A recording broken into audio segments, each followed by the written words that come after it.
Introducing our groundbreaking AI engine, the world's first supportive generative AI models with 10 billion parameters on device, experience a 98% boost AI performance and a 40% improved power efficiency with the Qualcomm Hexagon NPU. The Qualcomm Creo CPU delivers unprecedented speed with 30% performance improvement and 20% better power efficiency. Our upgraded Qualcomm Adreno GPU offers 25% faster graphics rendering and improved power efficiency for gaming and streaming.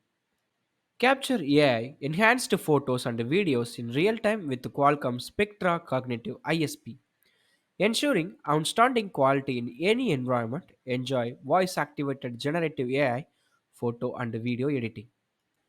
Experience ultra smooth gaming with a 240 Hz display and a 40% better hardware accelerated ray tracing powered by the Unreal Engine 5.2 support. Available for the first time on mobile devices in our Snapdragon Elite gaming arsenal. So in that GPU Rockin, Qualcomm Adreno and a CPU roll-in, Qualcomm Creo.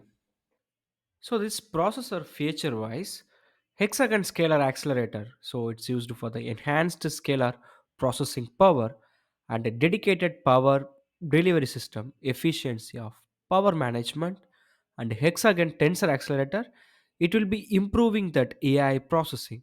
Hexagon vector extension HVX, it will be boosted that vector processing capabilities and microtile inferencing, so advanced inference capabilities, fused AI accelerator architecture. So it will be integrated AI for acceleration. And the final one, hexagon direct link. So it will be high speed connectivity. So in that processor, it will have that 64-bit architecture along with that 3.3 gigahertz clock. Obviously, GPU wise, they are using that Qualcomm Adreno along with that APIs wise, OpenGL ES 3.2 and a CL 2.FP and a Falcon 1.3 as well, actually. So in this processor, they are using that Snapdragon X75 5G modem with RF system actually. So in that download and upload speed should be a 10 gigabyte to and upload should be a 3.5 gigabyte actually.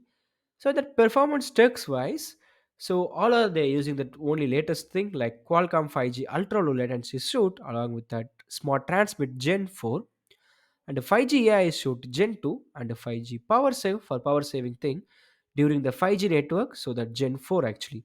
In that cellular tech, they are supporting all this transmission almost they are covered it up and SIM level the global 5G multi-SIM along with the dual SIM with the Qualcomm DSDA Gen 2 actually.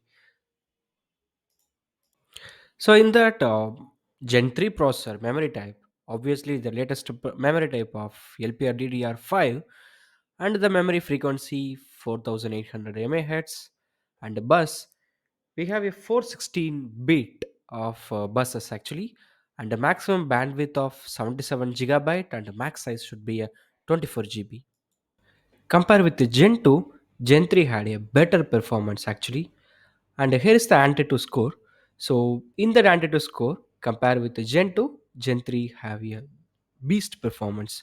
For additional details, I can put it in the table actually. So in that Gen 3 and the Gen 2, that both differences there actually. So there you can see it. All right. Compare with the single core and a multi-core with the Geekbench score. So the Gen 3 will performs well compared with the Gen 2.